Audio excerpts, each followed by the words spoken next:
Makati mose muri Zimbabwe ndofunga manzwa mukuru achiti pasi nezvigananda. Isusu panapa tine nyaya hombe yada kuti tinge tionesana. Munge muchiziva kuti zvii zviri kuitika nekuti zvinhu hazvina kumira zvakanaka, zvinhu hazvina kugadzikana. Panapa vakomana veZANU-PF vakawanda nevamwewo mamembers vakupopota nenyaya yepati yavo. Ndoda kuti muzvinzwire mega zviri kutaurwa panapa. Vanhu vakupandukirana, hondo dzedze dzatanga. Nazvo muri Zimbabwe tokurudzira vatsva garai masubscribe motena on notification bell kuitira mavideos matsva atinoposta pana munge muchimaona nguva iripo. Inzwai zviri panapa pachivhitivhiti chenyu. Inzwai lead audio iyi. Munoona zvinhu izvi asi unoziva shuwa hanza ndamboona zvinhu zvakadai. Panongwe kupusa kwokuti unopusa kusvika pakusaona kuti asi kupusa kwangu ndava kuonekwa. Iwe uchitoti ndakangwara. Uchifunga kuti ukadzvanyirira vanhu so kungwara.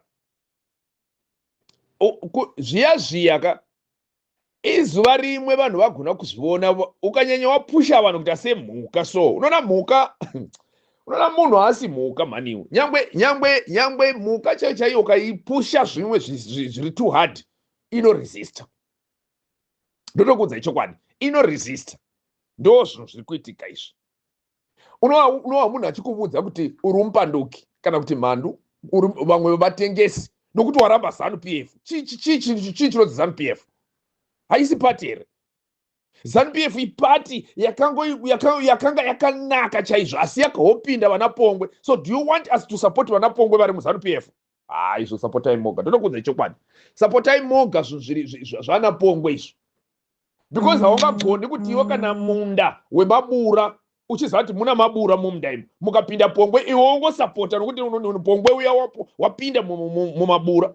No, Pongwe ndiyo unofanira kutobvisiwa mumabura imomo.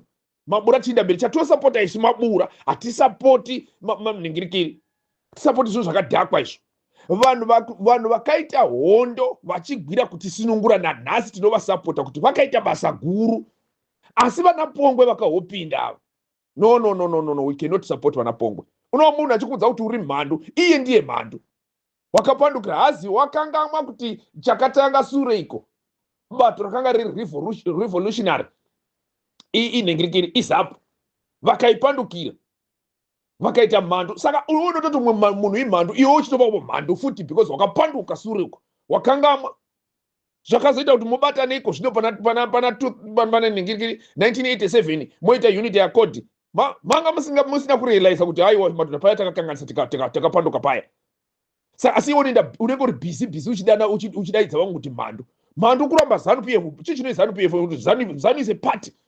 Saka ndoita mhandu yokuti ndachuza party yandinoda. Ndoita mhandu yokuti ndaramba kereke iyo ndaenda kune iyo kereke. Wondoudza kuti no iwe uri wasatani nokuti ndaramba kereke yako. Haunoti ndiwe unenge uri benzi. Ndopanotangira kupenzi ipapo. Because mhandu ndiwe unoita fake patriotism yokuti unotengesa nyika kumaChina vanhu vachitambura kuzokutambura zviya wouya uchiti vanhu inhingirikiri vanhu imhandu dzokudini dzokuti unongowambura patriotism yokusapota party ipatriotism yokupi iyoyo. Problem yamunayo ndeyekuti munoassociata zvimazita izvi zvamunoisa pamapati izvi mozviassociata sekuti pati inyika pati ipasi rose. Iye zvinokuda kuti panonzi ZANU-PF ipo vachinzi patriotic front paya ndipo toita kuti munamatire muofunga kuti ZANU-PF owns the word patriotism. Izvo ndivo vari kutotengesa, vari kutadza kugadzirisa nyika, vari kutotengesa nyika kuna vamwe vanhu. Ndiani wakauya akatora marizozi emuZimbabwe? Marizozi emuZimbabwe arimo. All four requirements of development dzirimo.